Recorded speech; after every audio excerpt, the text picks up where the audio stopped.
Greetings, everyone. Welcome to Redline Collectibles. Today's short video is going to include something a little special, something I haven't done ever since I opened and created this channel on YouTube, and that is to look into and find out perhaps why the Mattel Toy Company made the color pink and rose. I have a collection that came in. I opened the box already, and this collector case was included. But what's significant about the collection is there was a large selection of pinks and rose. Let's go through those. I thought it was very telling that back in the day, when we were all collecting Redlines, that the pink colors were not as popular for the boys, right? But for very, I guess, creative reasons, the Mattel Toy Company decided that they're going to introduce the pink color and variations of pink. As an example, the creamy pink El Dorado. What a masterpiece. You know, creamy pink and pink are really sought after by many, many collectors. How about you? Is that something that you try to find when you're looking at collections, when you're looking to maybe trade or buy, add to your Redline collection? Are you looking for the creamy pinks? Are you looking for the pinks? I think it's well worth your time. It's creamy pink. Let's stay on that topic for just a second, because I have this one as well, the Hot Heap. Of course, it's the US version, and it also a little bit toned, creamy pink. But boy, what a beautiful machine. You know, this color, you just can't get enough of it because there are not that many of them. I did some research, just a little bit, and maybe you have your opinion. In fact, if you do, please comment in the comment section about why you think creamy pink and pink were such, I guess at the time, not as sought after, but now very popular. How about this one? You know, creamy pink came in a number of different shades. As it's spinning around, you can see sort of a light creamy pink, the darker creamy pink on that original 16 Hot Heap. How about this one? Creamy pink in absolutely toned dark on this beautiful original 16 custom Volkswagen. Wow. I actually had to look under the wheel wells to see the color. I went outside and looked underneath to see, in fact, that it is creamy pink. Isn't that amazing? Look how dark that is. I have it under high intensity light for you can see it as well. I'm going to put this just to the side or next to the other. Look at these original 16s all lined up there, all creamy pink. Isn't that amazing? Now, I'm going to throw you a curveball here. And, you know, the other color that Mattel made was rose. And you're like, well, why would they do rose? Why would they do pink? Why would they do creamy pink? And it's really a test of time. It's really withstood all these years of being coveted and sought after, especially this mantis with the very, very glossy rose finish. Beautiful dark rose. A little bit of tone swirl in there. Look how clean that is. Look at those wheels. It almost looks like a blister pull to me. The base is super shiny. Not a single tick on it. You know, look at those bubbles, the paint bubbles right there. Look at that.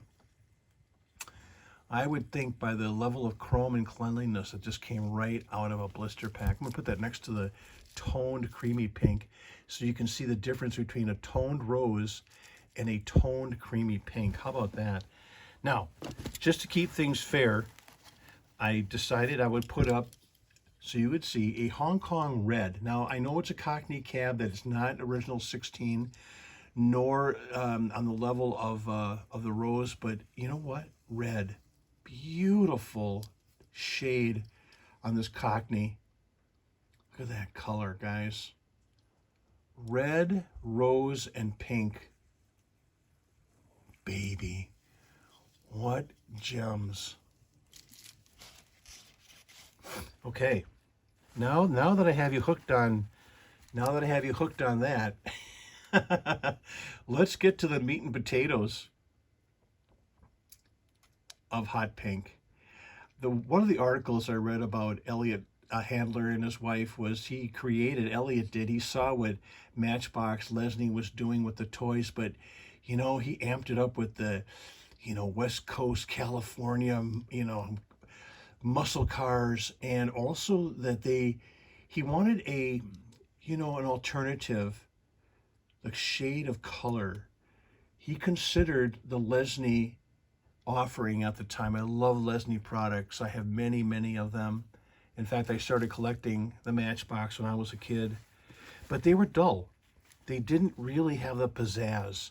And what Elliot decided was, if I'm going to introduce these Hot Wheels to compete in that sandbox, so to speak, of the die-cast, the 1/64 die-cast scale, is he would come up with the Spectraflame and hot pink.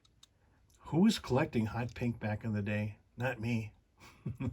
I was after the blues and the greens, the heavies, right? All those custom Mustang, custom Barracuda, Camaro, all the hot rods.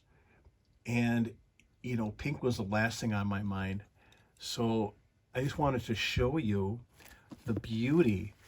And they weren't done. They saw that there was a niche in the market developing. And so even with the, onward to 1970, the AMX2 as an example, another masterpiece in hot pink. These will all be sold via auction coming up in my auctions. By the way, I sell these cars via every Tuesday on a Facebook site called Studio-Redline, these masterpieces. How about adding some pink in your collection? What do you say? Come and join us. We have a lot of fun. In fact, in the back 40 back there, I'll show you as I do a pan out. We were going to include this week, tonight actually, the classic cord in rose, a bifocal in light green, and a sidekick in tough red. Those will all be sold tonight at our auction. So you don't want to miss it. You want to come and join us for some quality red lines and to capture that era that you chased as a kid. Maybe you're reclaiming that childhood memory or two or three. But today's festivities are pink. So let's do this. Let's put this Sand Crab 1970 Tom Daniels special. Let's take this beautiful Mantis out and replace him with that. Wow. Rose and Cockney Cab Red. I have a couple more for you. Don't go away. And then I have a surprise at the end. I have a surprise for you. So hang in there. Don't go away. As we're, the theme today is pink. Why not? Got a TriBaby as well. The thing about the Spectraflame finish and pink is you're going to see occasional tone blotches, as you will, like on this one right here on that hood of the TriBaby. There's nothing you can do about that. That's just a matter of the manufacturing. Look how glossy this one is, guys. Wow, what a beaut. So look at the shine on this thing. TriBaby in hot pink. Boy, you can barely get that latch up in the back. That's how unplayed with this car is. Look at the base. Bang. Holy smokerogas, what a beaut. Let's put him right. Make some room here. Put him there. Keep that Nomad intact. Such a beautiful masterpiece. And let's see, I have one more pink. And then I'm going to finish it off with something. I'm going to throw you a curveball.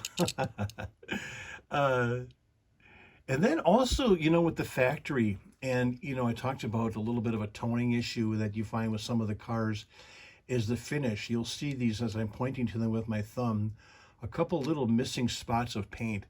That is not playware, guys. Look at the gloss on there. You can tell that this is a factory error in those kinds of situations. And there's, again, nothing you can do about it.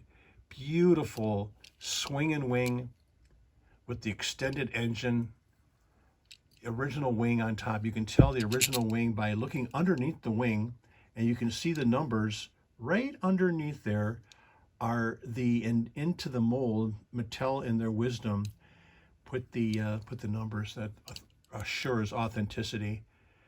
Beautiful swing and wing in hot pink. Wow. Put him up there. And then, in fact, here is the final car of this brief little video, and thank you for supporting the channel. Really appreciate it. You know, as we're showing you, here's the curveball, guys. Why not? Beautiful green beach bomb. Wow, this thing is pretty flawless, guys, with original boards. I have them packed in the back there. The thing about the boards, and just so you know, Hong Kong did not have the plastic numbers indelled into the board like the US, like the Diora. But with the beach bomb boards, a couple things. The skeg in the back, some people call them a fin, very, very thin, very thin. And the board is like a wet noodle, very flexible. That's how you can tell if the board is authentic, it's original. And and they slide in. Yeah, look at this one in here. That's why I didn't do it. I didn't want to push them in.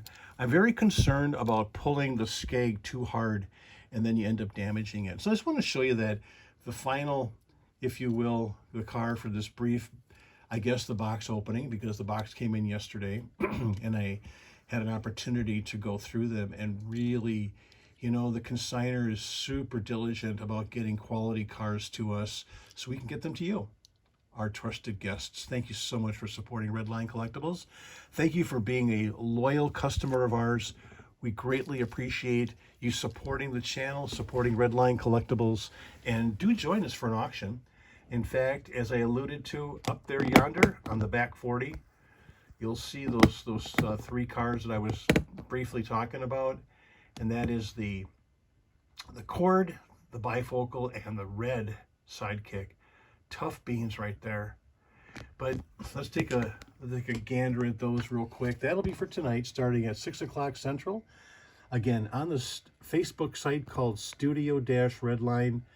There they are in all their glory. Boy, I hope you can join us. You're really going to love the camaraderie, the knowledge that is shared about Redlines, and you can be a part of the family. Come on and join us. I can get you into Studio Redline. If you're not a member, I can get you in so you can access the auction. But I also want to thank a couple of people recently that, you know, really stepped up and supported me in my venture, and that would be you. Every single one of you. Thank you for your support of the channel. Do like, subscribe, and share, and we'll look forward to seeing you tonight.